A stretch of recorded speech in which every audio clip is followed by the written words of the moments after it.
पलूस नगरपालिकेची पंचवार्षिक निवडणूक सन 2025 मध्ये आता होत आहे आणि या निवडणुकीमध्ये काँग्रेस पक्ष अत्यंत ताकदीने स्वर्गीय पतंगरावजी कदम साहेबांच्या विचाराने इथले काँग्रेस पक्षाचे उमेदवार ही निवडणूक लढत आहेत।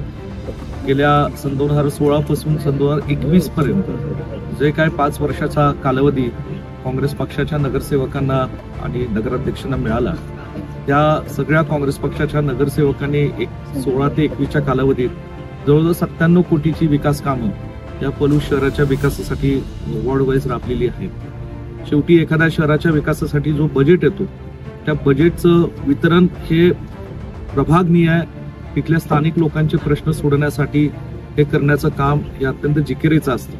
परंतु सगळ्या प्रभागांना आलेल्या बजेटच्या मधून जे काय विकास करणं शक्य असेल ते ताकदीने आमच्या नगरसेवकांनी तो विकास करण्याचा प्रामाणिक प्रयत्न केलेला आहे। आपण सर्वांनी लक्षात ठेवलं पाहिजे की सन 2016 ते 21च्या कालावधीत अनेक घटना घडल्या। पलूस तालुक्याला महापुराचा फटका बसला, करोनाचा प्रादुर्भाव हा देशात समाजामध्ये सगळीकडे पसरलेला होता। या करोनाच्या प्रादुर्भावात सुद्धा काँग्रेस पक्षाचे कार्यकर्ते नगरसेवक हे लोकांच्या या दुःखद प्रसंगामध्ये लोकांना आधार देण्याकरता सातत्याने पलूसच्या जनतेसोबत उभे राहिलेले होते आणि त्यानंतर सुद्धा पलूसला जो काही निधी उपलब्ध झाला त्यातनं ही वेगवेगळ्या पद्धतीची विकास कामं हे करण्याचा प्रयत्न कार्यकर्त्यांना लोकांना विश्वासात घेऊन हे केले। मला आनंद आहे की पलूस शहर हे आता सांगली जिल्ह्यातलं एक अत्यंत वेगाने विकसित होणारे शहर आहे।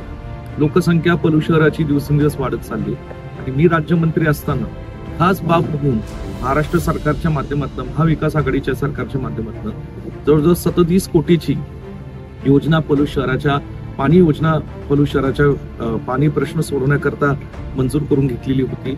गेल्या काही वर्षात त्याचं काम हे आता पूर्ण झालेलं आहे आणि हे काम पूर्ण झाल्यानंतर ह्या दिवाळीच्या आधी आम्ही पलूस शहराला या पाणी योजनेचा लोकार्पण सोहळा आणि पाणी पुरवण्याचा कार्यक्रम घेतलेला होता।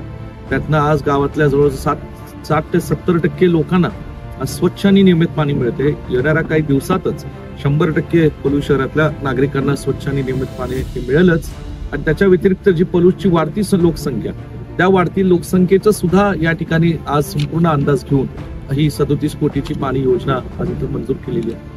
नजीकच्या काळात सुद्धा मी सातत्याने पलूस शहराच्या विकासासाठी एक भव्य अद्ययावत अशी नगरपालिकेची इमारत व्हावी याच्याकरता मी आमदार म्हणून लोकप्रतिनिधी म्हणून सातत्याने राज्य सरकारकडे पाठपुरावा करत होतो, मुख्यमंत्री उपमुख्यमंत्र्याकडे करत होतो आणि विधानसभेत सुद्धा विधिमंडळात मी ह्या संदर्भातला आवाज उठवलेला होता की लवकरच मी पलूस शहराच्या या विकासासाठी काही ना काही निधी आणि नवीन इमारतीसाठी उपलब्ध करेल।